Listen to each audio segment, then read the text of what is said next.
welcome back to Dr. Supercoach YouTube. You're on with Pig, and this is our second YouTube episode for the preseason. In this series, I'm going to be chatting with some of my favourite Supercoach content creators, looking to pick their brains, work out how to attack the 2025 season. There's going to be a bunch of these episodes dropping throughout February, so make sure you subscribe to the channel and have your notifications turned on so you don't miss any. And my second guest in this series is a man that's a regular part of the Coaches Panel podcast and someone that I've had a couple of episodes with now chatting to about SuperCoach, and that is MiniMonk. Welcome, Mini. Good to be here. It's good to be able to have a chat with you this preseason, and I'm keen to talk through some SuperCoach musings with you in this 2025 preseason. Yeah, no, it's great. And it's funny that we've both done a bit for the Coaches Panel separately, listen to each other's voice on different podcasts, but it's nice to get together and have a chat, and I'm sure we'll have a few more throughout the year. But like getting into some of the SuperCoach stuff, the reason I wanted to get you on, or one of the reasons, is that you're probably one of those rare coaches that's had high rankings in all three formats, playing SuperCoach, AF, and Dream Team. It's quite hard to do. Like I myself play all three, but I kind of actually just plug my SuperCoach team into the other two, and it doesn't really work. So I guess, but going off on that, what are the main differences between the three platforms? But also expanding, what learnings do you think that SuperCoach coaches can take from the other two formats? Because there is becoming more and more similarities as SuperCoach gets more trades. What kind of learnings do you think we can take, probably especially from AF, that you've learned over the years? I guess the biggest things between them is just the trading. You might think that SuperCoach, obviously being the less trades, means you have to be a bit more passive, and that's probably a remnant of the past. As SuperCoach has moved, from 30 to 35 now up to 40 trades for the year, especially with the boost, it's a lot more aggressive with the way that you trade, and it's the same with DT as well. You can kind of force upgrades much faster than what you can in AF. AF, you have to be really passive. You have to wait for the cash gen to actually move.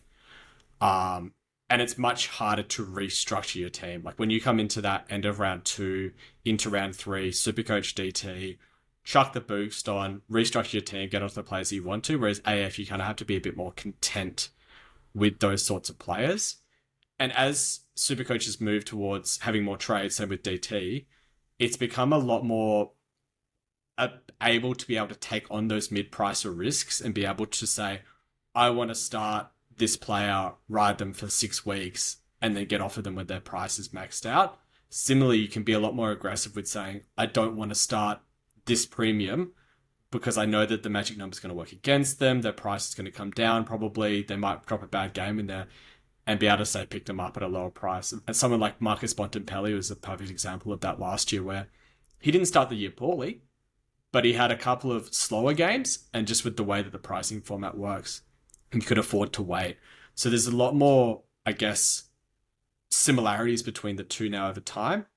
The scoring difference is scoring is so different. Like I know that you were saying you plugged in your SuperCoach team straight into your AF team, and I look at my preseason drafts, and there's a lot of similarity in terms of the picks. You're hunting for value in the midfield, you're looking for value in the rucks. Most people have got the similar forward lines because of the way that just the value is built in the likes of Caleb Daniel, Jack McRae, Bailey Smith. But you can't just pick the exact same players. Like the disposal efficiency is the biggest thing. Contested knock-ons, just long kicks down the line. Like someone like Luke Ryan last year was a phenomenal pick in both formats, but in SuperCoach he was just an absolute menace compared to how big he was in AFL Fantasy. Similarly, Bontempelli has done it for years, where he's been a perennial 130 midfielder. Whereas in AFL Fantasy, he's normally just been around about the 105 marker and been in and around the top 8 midfielders, aside from 2023, where he was the best midfielder, but he's not quite as on another level as what he is. So you've got to be a bit more aware of, I guess, the differences in how players can score, and going for players that can just bulk accumulate. Like another really big one in terms of the opposite direction is someone like Tim Taranto. In AFL Fantasy and Dream Team, he's an absolute accumulator, but he just butchers the ball. He handballs it a lot. He doesn't really go for the long kicks down the line, and so because of that, he doesn't really get as much in the SuperCoach scoring. But they are becoming a lot more similar, and I would encourage any coach that's interested in SuperCoach and wanting to play AF and DT, or interested in AF or interested in DT and wanting to play the other formats, to give it a try. There's a lot of things that you can draw in parallel, and quite often if you just go to the sites, look at who's got high ownership to start off with the year, they tend to point you in the direction of the right picks to start with, and then you can just make a few differences from there. Yeah, no, I agree with that. And one thing I've noticed over the years in fantasy that is maybe slowly creeping into Supercoach, but it's not really there yet, is kind of the tier down, especially midfielders.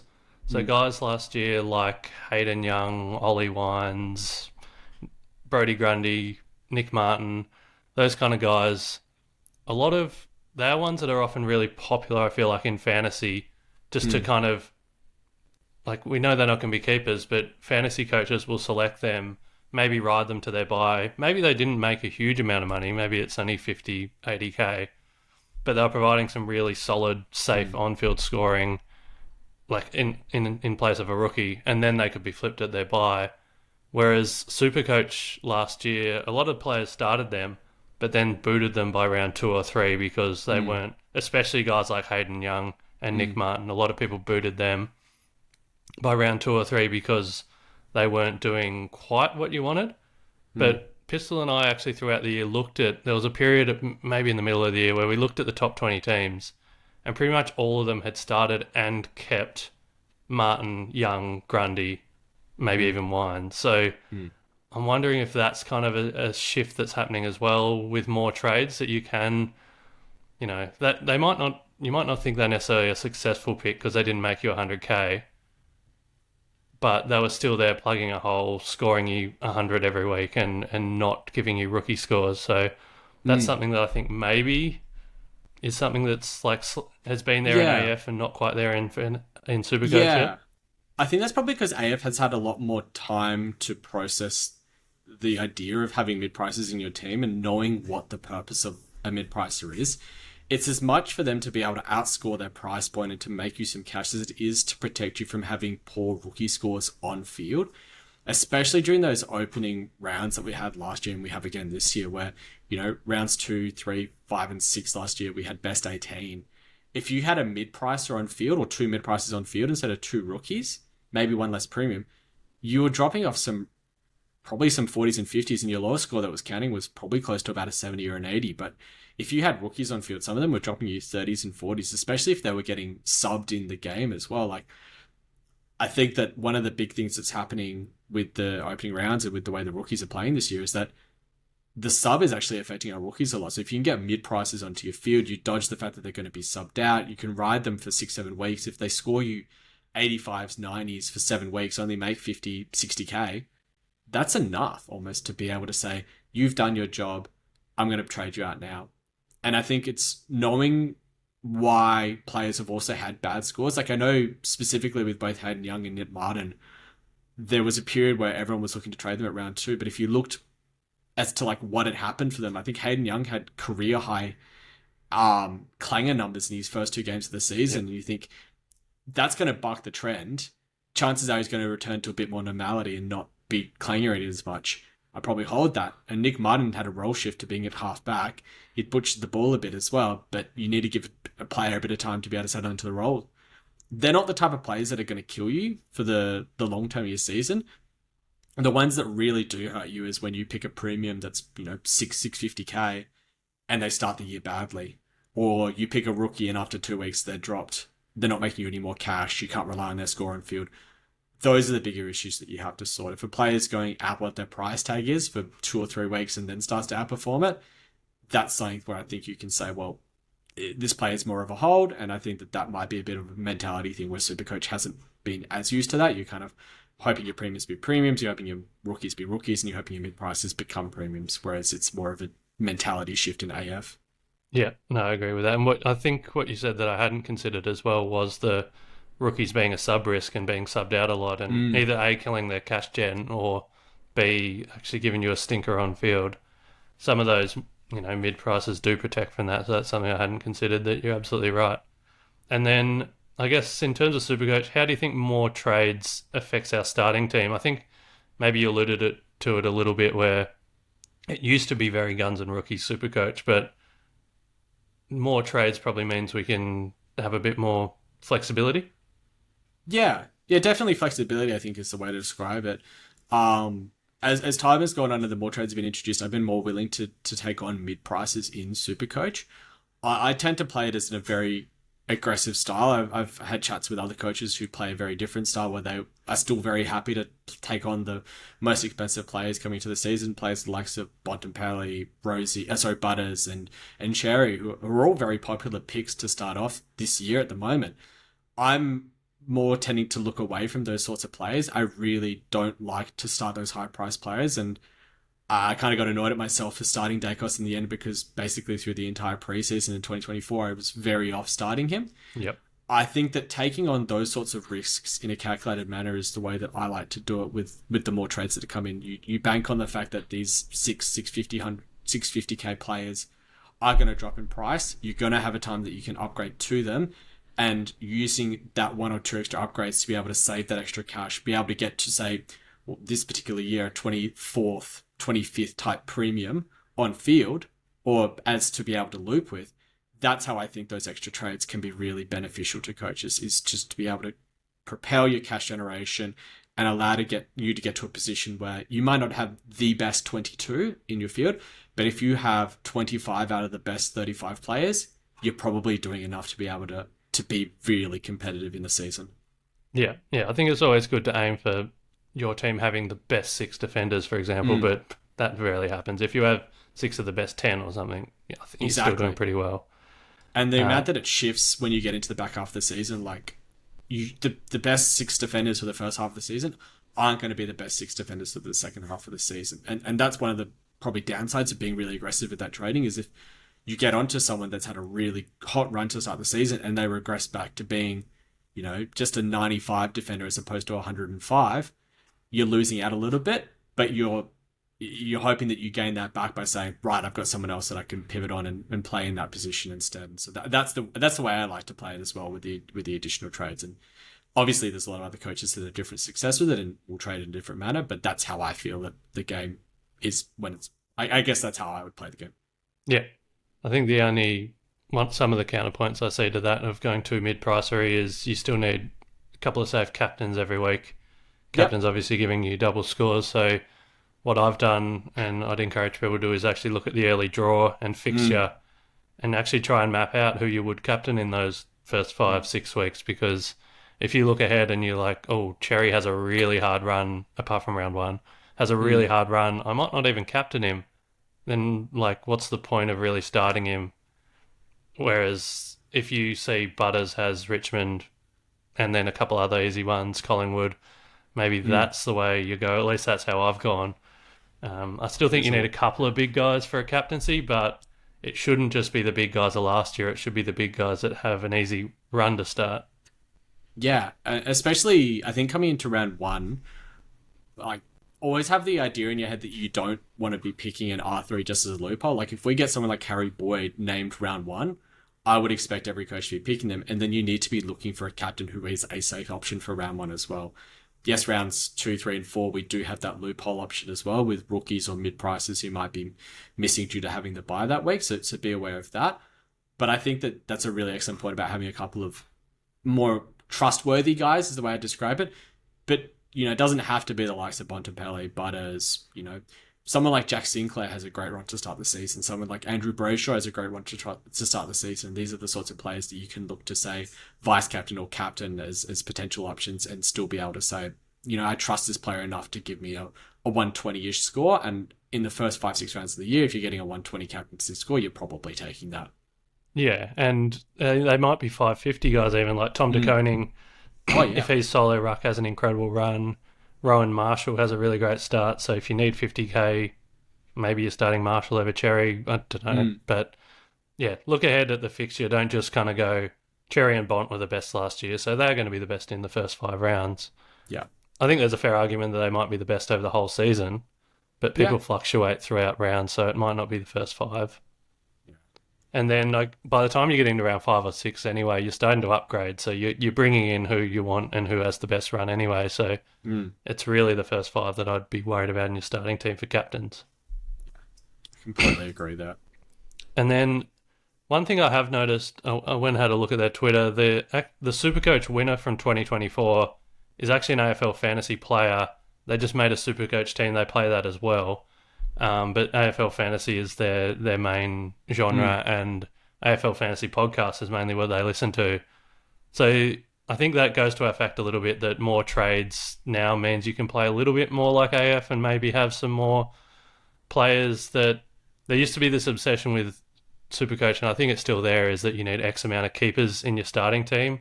The number changed with different trades, but people would say, I need 13 keepers that I'm going to keep for the whole year. I'm wondering if the fact that, the Supercoach winner last year wasn't like that, and they're playing an AF style, if that does give some credibility a bit behind, being more flexible and trading in and out. It means you can't do silly, frivolous trades all the time. You've still got to each trade has to be considered and, have a purpose. But I think there is something to be said a little bit about not necessarily selecting X amount of keepers. Yeah, I've never gone into a Supercoach season with that sort of mentality behind it. I've had chats to other people who know Supercoach better than I did when I first started, and they say, oh, you don't have enough keepers, you don't have enough players that you can ride through for the entire season. I'm going, I'll get to them later. I think there's a lot of people that have pushed both ways. I know JD is one who's pushed from Supercoach to AFL Fantasy and has done well in both. I know Selby has pushed from AFL Fantasy to Supercoach and been successful there. I think there's a lot of tactics that work in both, and being able to consume media from both sides of it in terms of, what are different people seeing with regards to how a player's moving, how a player's performing, what's their value. You're going to end up talking about pretty similar players. And so digesting media from both sides, so it can be a really useful way to say, oh, the AFL fantasy community is fixated on this player, but Supercoach is fixated on this player. What if I do a comparison between the two and try and figure out which one's better for my team? In terms of the tactics, I think that speaks to the fact that we do have those more trades and being more aggressive. The likes of starting mid-price is the aggressive trading in terms of getting onto players that have low break-evens, can make you 150k, 200k quickly and flip. Like in AFL Fantasy, picking up a player for 3 or 4 weeks and then flipping them off once they've made 150, 200k is way, way more commonplace than what it is in Supercoach, because people get scared about the fact that you're using 2 trades out essentially just to make 200k. But if that 200k is the difference between being an extra premium in your field and not having the extra premium in your field, it compounds so quickly. Like, you talk about 10 weeks between, I guess, when you're doing your first proper upgrade and when you're getting too close to a quote-unquote completed team. That's 10 weeks where someone might have an extra premium on you. That's 50 points nearly. 50 points by 10 weeks is 500. That's a big difference between, say, finishing in the top 500, top 1,000 compared to finishing somewhere around about the top 5, top 10,000 marker. So I think those sorts of tactics can make a huge difference. No, I think you're right. And it's not like, we're not advocating that it's full AFL fantasy yet, because there's still 11 trades difference. So, they've still got quite a lot more trades, and we've still got to be more careful. And especially when you have the boost in Supercoach, you can use yours up even quicker than that. So there's still a middle ground somewhere. I just think that there is probably more of an appetite, or there should be more of an appetite for those, especially those stopgap kind of between 4 and 500k players that can just get you hundreds every week. Maybe that's not such a bad thing. And we might talk about some at some stage. Well, everyone is throughout the preseason, but guys like Will Day and Adam Chera, like, if they don't go 110 and become a premium, a lot of Supercoach players would view that as a failure. But if they just go 105 and kind of, or low hundreds and be a stopgap, maybe that's okay. I mean, there's different ways of playing as well. Everyone has a different tactic that they enjoy. Yeah, I think the boost as well is such a huge difference between the two, and coaches have been very aggressive in AFL Fantasy over the time and done very well because of that aggression. I think with the boost in Supercoach and in DT as well, you can actually take that aggression to the next level. Like, I have, for the 2 years I think boosts have been in, used my boosts up basically in the first 5 or 6 weeks that we have them available to use. I think it's a really good way to kind of aggressively shape your team, get in the players that are presenting values, that have got the best roles, that have going to make the most amount of cash, and then let my team kind of ride out from there. I think that that's definitely a tactic that I bought in from AFL Fantasy, but just taking it to another level with the fact that we have different tools that are availability and at disposal in Supercoach. Yeah. Great. And then one of the last questions I wanted to have before we start talking about some players is, starting round zero players, yes or no, what did we learn from last year in terms of, is there like a price point where it's okay, or what, or if it's someone like on the first buy where it's only two teams, or the Hawthorn Essendon buy where it's only two teams, is it actually not such a bad thing to have a premium on that buy? What do you, where do you land on this? It's a really tricky question because of the way that we're kind of looking at it. Last year, there was so much love, particularly for Gawn and Grundy coming into round zero, for them being good options that had the early buy and you were just going to cop them. Another option was someone like James Jordan, who a lot of people were looking at as well. This year, there's not as much love for a lot of them. Yes, there's players like Nick Dacos who are still getting a fair bit of hype associated with it. We've got a lot of those value options in our forward line, like Bailey Smith, that have that early buy as well. But there's a lot of other players that people are just ignoring because of it. I'm thinking of players like a Will Day, um, players like Noah Anderson, who we're going to talk about a bit later, players like Tom Green, who probably should be getting a bit more love than what they are getting. I think we might have swung a little bit too far in the community and saying, 2024 preseason, round zero players, you can probably try and start one or two on each buy and you'll be all right. Whereas this year, we're trying to say, I want to avoid as many as we can. Yeah. It's not looking like we can avoid them. I mean, if you look in our backlines, we're pretty packed to the rafters in there. Kitty Coleman, Callum Mills, Roberts is one that people are considering as well. You're probably going to end up with one there. But I think you've just got to try and be conscious of it and probably not read too much into what actually happens in round zero as well. I got talked. I was already quite off Gawn in the preseason of 2024, and when I saw that round zero game, I was very off of it. But a lot of coaches went and said, not going to pick Gawn, going to pick Grundy now because of how he performed in round zero, and boy, didn't that really bite them in the proverbial. If you can kind of go into that game with tempered expectations, look more at what's actually happening. Is it the player got the role that they want? Have they getting the stats that I want them to see? Are they looking tired? Are they looking unfit? Are they looking sore? Those are the sorts of things that we need to be looking for coming into round zero if there's players that you are genuinely interested in. And there are a few that could genuinely be pods coming into this 2025 season that people are not talking about enough because they've got that early buy. Yeah, so I guess two that you mentioned there, Noah Anderson and Tom Green, very similar price, actually only a few $100 apart. They, if someone was, say, to forecast them to actually be a top liner, like get up to that 111, 112 average, would you nearly be saying, well, go ahead and start them because if you think they're that good, just go ahead? Or would you be saying wait till after their buy or just get someone else because then you're missing a week of a premium? It's a really tricky one because they don't have the price movement before that they go into their buy compared to every other team that does have that early buy do have that price movement. I like both of them. I like both Noah Anderson and Tom Green as picks. I have gone on record in saying in AFL Fantasy that the only reason you're not picking Tom Green is because of that early buy, I would still pick Tom Green. I'm not sure I can make the same argument for SuperCoach, but I think if they were both to go 112 and they had, if you told me right now that they would both go round 12, I think at least one of them would be in my starting squad. I think that there's enough value there. And you got to remember, yes, you're losing their score, but it's not like it's a donut. It's not like you don't get someone that can actually have a crack at a good score. You can get a rookie or a mid-price that suddenly pops and ends up in your best 18 for that particular week. And it also allows you to be able to captaincy loophole. Like I said, if we get someone like a Boyd in round one rather, and we don't have any other Gold Coast and GWS plays in our starting squads as rookies, which, is probably quite likely, you're going to need someone to be able to loophole with. If you've got a premium player that you can loophole with, that's, potentially 20, 30 points, saving you from a bad captaincy score as well. So I think that there's enough there that you can make up the value with. Yeah, I think you just have to be pretty sure that they are going to that next level and not kind of just going to be what they did last year. Then another question, is there any player that you would love to start, but maybe you don't have the guts to, or you feel like you can't because you're a content creator? Is there anyone you're really interested in that you're not quite ready to pull the trigger on yet?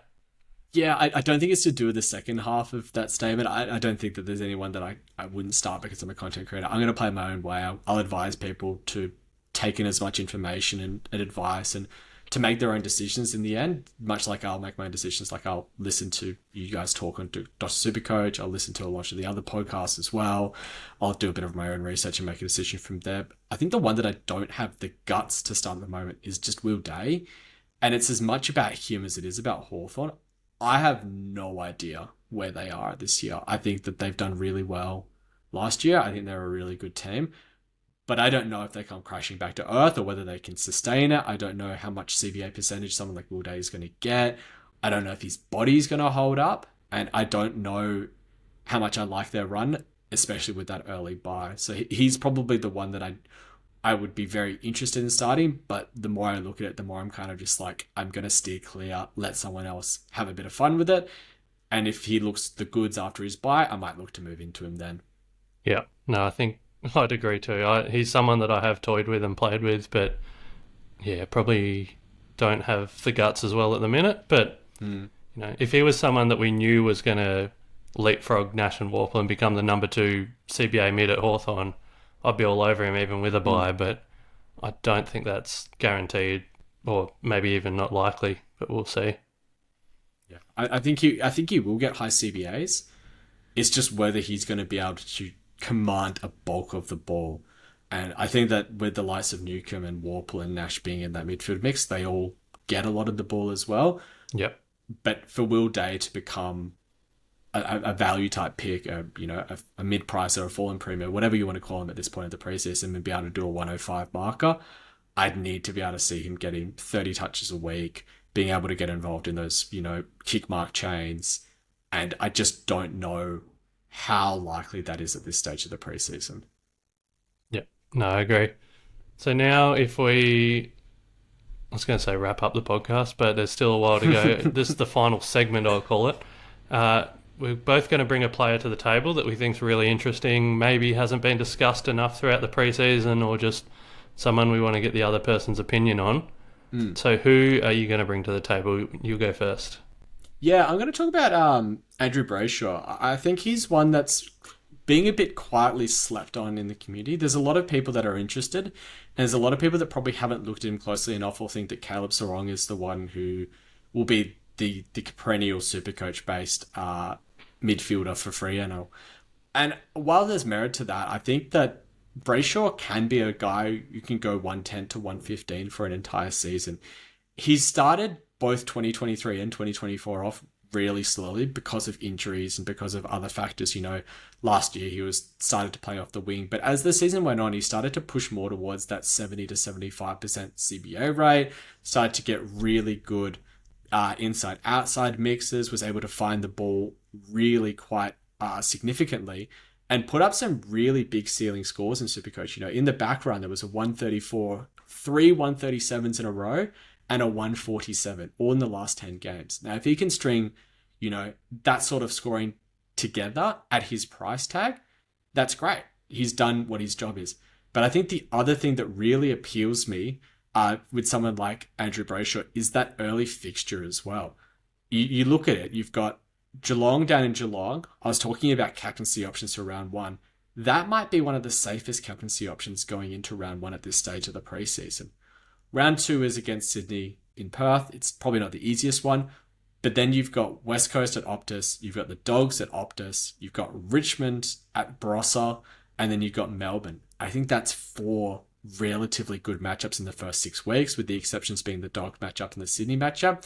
It's probably 4 matchups where I'd be comfortable enough giving him a VC or a C in the first 6 weeks.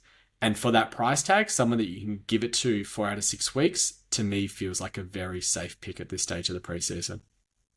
Yeah, I agree. In terms of fixture, I've looked at not just the first 6 weeks, but the entire year, broken it up into pre and post buy. And this is obviously using 2024 data because that's all we have available to us at the moment. But Freo actually have the easiest pre-buy run for inside midfielders. They then have the hardest post-buy run. So if you're someone if you want Brayshaw or Sarong or Young, someone like that, I think they're someone you should start rather than upgrade to. So they have a great start. But my question around Andrew is, like, he does have some flaws. Like, he had 3 scores under 86, like even in his great post-buy run. So Actually, if I just go through that, last year, pre-buy, he went at 104 SuperCoach, about 1 point per minute, 84% time on ground. Then post-buy, so 82% time on ground. Post-buy, he got it up to 84%, so a little boost. But his scoring went up as well, 1.1 point per minute, which is getting up there. He went at 117 SuperCoach coming home after his buy, so that's massive. But my question is, like, if you're paying, toying with an idea that I'm thinking, if you're paying 580k or over for a player, I'd want to trust them as a captaincy option. So I'd say to myself, would I be happy putting the captaincy on this guy on a Sunday afternoon? My VC's failed. This is it could define the round. I'm not so sure that I would trust Andrew Brayshaw as a captaincy on a Sunday arvo. Like, even in that epic post-buy run, he had 3 scores under 86 and 2 in the 70s. So, like, imagine captaining that. That would be brutal on a Sunday arvo. So I definitely get what you're saying, and I do think there's plenty of upside in terms of, I agree with you, I think he could be a 110 to 115 averaging guy. And we just saw him do 117 on the run home last year, but it is that captaincy concern that I'm not fully on board with Andrew Brayshaw yet. Yeah, I think that's a fair concern associated with it. I think that the fact that the fixture is there is what helps mitigate that a bit for me. And the other thing I look at is that, yes, he has those 70s, 80s, but they're not, it's not a fluctuation between an 80 and a 140 and then 80 and then 140. It's like he goes 85 and then he goes 128, 100, 137, 137. He goes 77, then backs up the week after with a 147. And yes, it's a low floor, but it's not a ridiculously low floor. It's not like he's dropping a 50 or a 60. He's not the primary tag target either. And he is going to come into the season with, a full preseason, fingers crossed at this stage, and touch wood. Those are the sorts of things where I look at him and I think, if he's fit, if he's firing with the fixture, with not the most amazing floor, but let's say you can VC him and he, if he drops a 90, you can back it up with someone else as a captaincy. I think that's where you can get a bit of a leg up from. So I think, yeah, he's probably a better VC option than a C option. And that might be a bit of my AFL fantasy side of things, saying, well, it's a great captaincy option for me in AFL fantasy compared to a SuperCoach. Yeah, primarily due to his clangers and his disposal efficiencies a little bit in SuperCoach. But if he tidies those up, there's no reason why he couldn't be a 115 to 120 midfielder in SuperCoach. And I think at that price tag, that's very enticing for me. Yeah, no, I think, do you see him as still being the clear number 2 CBA guy, or do you see Hayden Young kind of pushing in more and taking it off him? No, I still think I see it, and I think the club sees it as Brayshaw and Sarong being the 1-2 punch. Towards the back end of the season, we saw Young being the one who actually made way and moved forward a bit more to allow other people to get CBAs, people like Matt Johnson, Switkowski, when they were rotating Fife in there. I think that they'll continue to try and do that. And we saw that with, Brayshaw's CBAs on the run home. He basically didn't below 70% except for one game, which was against the Cats, and was his lowest, one of his lowest scores on that run home. It was a 77 SuperCoach 81 AF. Like, if he's getting above that 70% CBA marker, which I expect him to do, I think that gives a bit more surety in the floor of his scoring. Yeah. No, I think that the early run and the great pre-buy run is what would interest me. It's actually why I'm currently picking Sarong, and because I planned him to be, I've gone ahead and, like I said, looked through the captains that I think will be in there for the first 5 rounds. I've actually rated Sarong as the best captain for 2 of those first 5 rounds, so that's why I'm picking him. But like, that maybe means that Brayshaw could also have some great gains in that one. And we do agree. I think he's more of a captaincy in AF, but if he tidies up the floor and is more very consistent in the midfield, he could be a SuperCoach captain. I'm just not quite there with him yet. But maybe my 580 rule is wrong, and maybe he doesn't need to be a captaincy option. Maybe you got other ones on those rounds, and he's just a safe 110 plus guy for a little discount. I guess that's the beauty of it. When you're looking at a team, if you've got 2 good options, you got to pick between the 2 of them, and one might go well, one might not. And it's normally been seen at SuperCoach as more for Sarong, and AFL Fantasy is more for Brayshaw. But who knows? We could see condensing and they could both be just as good as each other in both formats and both be phenomenal midfielders. But I think we're moving to another team that's also got a couple of quite good midfielders in their mix with your player. Yeah, look, I wanted to bring Noah Anderson to the table because he's not being discussed at all. And to an extent, I can understand that with the early buy. And like you said, having no price movement even before his buy. So you could just get him at the same price later. But I think there's a lot of meat on the bone here for Noah Anderson. I think he's a young player, getting better. He's the number one CBA mid at Gold Coast. I think people think Rao's the number one guy because he's a contested beast, but Anderson gets more CBAs than Rao. He's the main guy. His splits away and at home are pretty crazy last year. So playing at Gold Coast, he averaged 132 SuperCoach points at home versus 91 at other stadiums. So that is what really fluctuated and scared a lot of people off. And I know some people that owned him were pretty annoyed at a lot of his scores away, but then were happy to VC him at home. I remember in my captain's videos, I recommended him as a VC. A lot of times he played at home. So even if that tidies up and like his away games get a bit better, I don't expect him to keep going 132 at home either, but I think there's a world where they kind of come together and he puts a few more points on his average. I looked at his statistics. A lot of his stats in 2024 were similar to 2023, but he did go up quite a bit in his rebound 50s and his inside 50s. To me, that just indicates that, he's now more years in the system. His fitness level's increasing. He can cover the ground more both ways as the elite midfielders do. So that's kind of where I'm sitting. I think there is some natural progression, but I don't really like banking on natural progression. I'd prefer to bank on a role change. But even just Gold Coast underperforming last year, losing all these games away from home, Anderson being one of the main drivers, surely Gold Coast win more games. Surely Noah Anderson is one of the main reasons for that. But the reason I would really be keen on him is his early season draw and the first 5 games in particular. So they have by far and by a long way the easiest stretch to start the season for inside midfielders in those first 5 games. So they start with Essendon in round 0. They then get matchups with West Coast, Melbourne, Adelaide, North Melbourne and Richmond. So it pretty much doesn't get any better than that. I would consider Anderson as a VC option in nearly all of those games if he plays how I expect him to play. So he's not someone that I'd necessarily...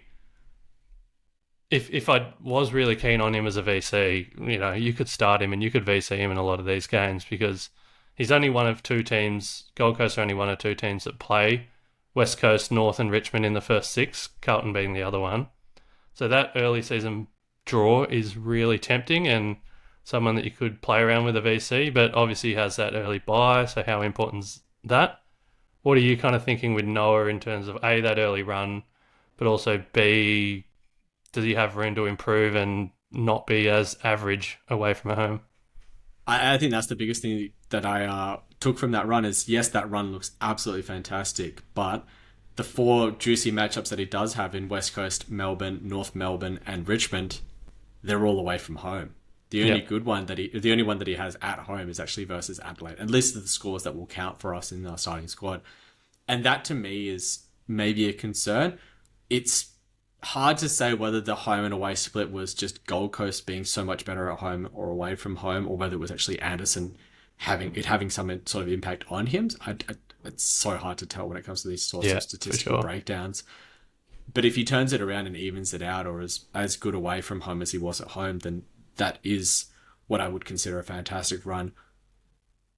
The other thing that I get really concerned about with someone like Anderson is his susceptibility to a tag. He's been tagged quite a few times, and we talk about floor scores on players. Last season, Noah Anderson had 3 scores in the 50s, I think it was, or at least, 3 scores in the 50s. To me, that is seriously concerning from a player that you're really hoping to take the next step. You're really hoping that your premiums don't drop scores that are, really much lower than about a 75 even when they do have an off day. And the game after that run, that really good run ends, is against the Sydney Swans.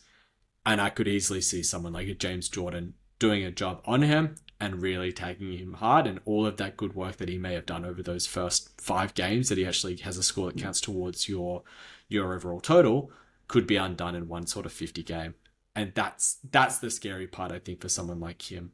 If he has shown an ability to be able to perform as well away from home as he can at home, and been training a lot to be able to work through a tag into the 2025 season, then I think that might be a lot of the kind of messaging that you're looking for in terms of from him and from the club, is that they're training to try and help him work through the tag, and training to be more consistent away from home as they are at home. But those are the big things that I'd be concerned about. Yeah, no, I think that's fair. And Anderson's not in my team, and he's not someone I'm necessarily advocating for people to start, but I think he's someone that at least should be discussed, because that early draw is as good as it gets. When it comes to those sorts of early draws, some people might say you read too much into it. Some people might say you don't read enough into it. I think it's worthwhile considering when it comes to captaincy. You can't know too much. We still think that Richmond's going to be a team that we can score a lot of points against. You still think West Coast is going to be a team that you can score a lot of points against, but you still know that teams like Sydney and Brisbane and Port Adelaide are going to be relatively restrictive in terms of scoring points against. They're more of an indicator, and they can be used to split hairs, but you've still got to be thinking that a player is good enough as a player, full stop, to be able to pick them. And obviously Anderson is someone that does meet that, but there's so many other things you have to consider as well, like starting squad balance, what are you going for, ceiling? Is the player's floor going to be something that you're concerned about? Is there a chance that I can get him 50 or 60k cheaper? I think it's worthwhile having a conversation about players like Anderson, because there is a world where he does go 125 over that first 6 weeks and becomes an absolutely smash pick. And, with the way that we can start to trade more aggressively now, especially with the way that the trades are in the boost are, it could be a world where you just say, Anderson's got to 650k, it's round 6, I'm worried that he's going to cop the tag from James Jordan. Let me split him into a mid-pricer, a rookie, and get another premium in as well. Yeah, I think that's something that's very viable. That's quite an AF move, and something we don't really see in SuperCoach. But as we've talked about in this podcast, there could be more of those tactics that start getting implemented now we have 40 trades. It would take a very ballsy person to trade someone out going 125, but that's what some of the people that get ahead do. But yeah, it's an interesting one. Great run, but still, like you said, that floor does worry me, and the fact that you might be able to get Noah Anderson a fair bit cheaper at some point in the year just because he could put out a 50. Might, but he might also get to 650k and just stay there for the rest of the season. That's the beauty of some of these types of players, is that there could be the option, but if you give them the run and they've got the ability like he does, you might not get a second chance. Yeah, no, absolutely. Well, thank you very much for your time today, MiniMonk. That was a really good chat. Do you want to let people know where they can find you, what you got going on? I know the coaches panel 50 most relevant is still going, and it'll still be going at the time this drops. So, I mean, you're a regular on there. Yeah. I jump on pretty much every week during the regular season with MJ to yarn about AFL Fantasy, SuperCoach, and Dream Team. And you can find me on those podcasts. You'll find me in the 50 most relevant as well. I think we're about halfway done at this point. It's only a few more to go now, and MJ is having a lot of fun with that. And you can find me on Twitter at MiniMonk10 as well if you ever want to shoot me a message or pick a question at me. Thanks very much. Great to have you on. As I said, one of the most knowledgeable people in the game, I guess, across all 3 formats. And as we've gone through this podcast, I do think there are learnings that SuperCoaches can take from AFL Fantasy. Obviously highlighted by the fact that the SuperCoach winner last year is mainly an AFL Fantasy player, so there's some credibility there, but it's just striking the balance between being too aggressive and, still being able to complete your final side, not running out of trades, things like that. So thanks very much for your time, MiniMonk. For those listening, don't forget to subscribe. Turn your notifications on because there are more of these coming out with some other great coaches.